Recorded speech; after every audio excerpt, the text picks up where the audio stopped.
Hey everybody, How to Wrangler here. Today I'm going to show you how to take the doors off of a Jeep Wrangler that's got power windows.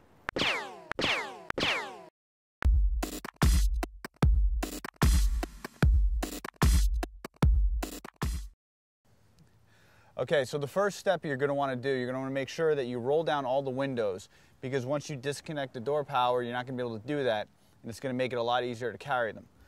So each door hinge has a nut in it, and you're going to need to get a Torx T50 socket and loosen them up, and then you can hand unscrew them.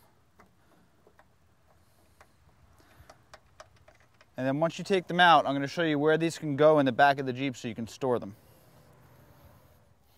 Okay, now around the back of the Jeep, you turn this little thing to the side here. You've got these 4 spots for the door hinges on either side. Okay, so put them in here.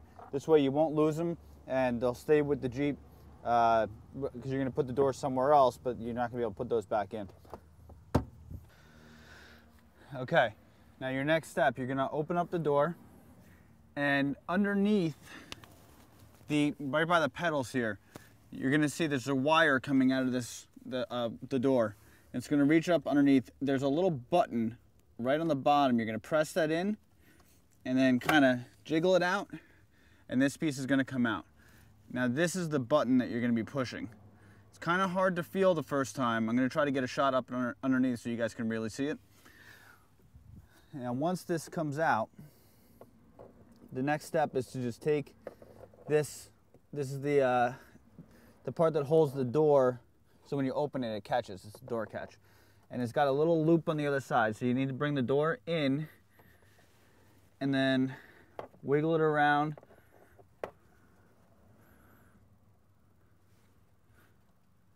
like this and get it over the loop and pull it off. Okay, now you got to be careful. Once you get to this point, the door will swing all the way open because there's nothing holding it back. All right, so we're going to go to the next step. All right, so now once you've got the door disconnected, fold the front mirrors in like that. And then you're going to want to open the door wide, right? Because you're going to want to make sure that when you lift it off that you've got the clearance you need. And then grab from the bottom here, because you're going to have a better surface. Your palm's going to rest on the bottom here. And, sorry, tuck this in to the little cargo net right there, okay? Grab right here, and you're just going to lift straight off, okay?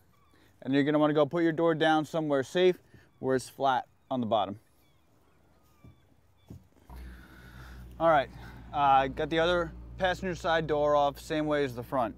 Now if you've got a 4-door in the back, I've moved the seat up so you can see this easier.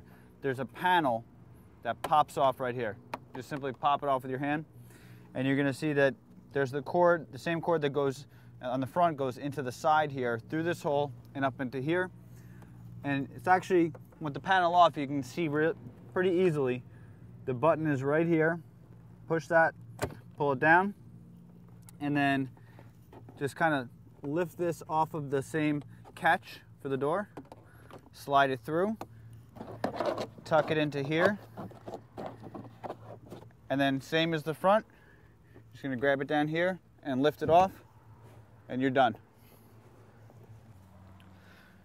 All right, one final note on taking your doors off. If you take your doors off, you're going to need a mirror, because the mirror comes with the door. I got these quick release mirrors. I'll put a link on them. They're great.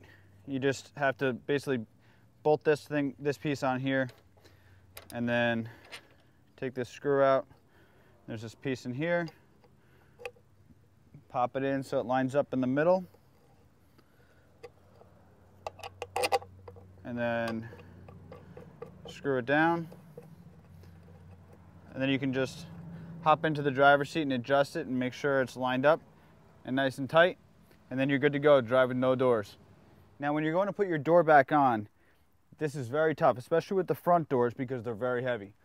All right. Now both of the sprockets that go in here have to line up at the same time. That's the tricky part. So you got to make sure you got a really good handle on the door. what I like to do is to use a lot of the weight under my hand right here, and then just kind of guide it with my hand under the mirror. Not lifting the mirror because you can probably pull it off and break it. So lift like this, bring it way out open, and lift it up. You got to be kind of strong. You got to be careful. Make sure you can lift the weight of the door, and then line up. Once you get it like this, you can kind of jiggle it around and it'll slide right in. Okay, now again, make sure it'll swing wide open, so you got to get a hold on it. And then the first thing you're going to want to do is reconnect the cord in here and the door catch. Now reconnecting the cord is the same thing. You just got to reach under and feel for it, and it'll go in.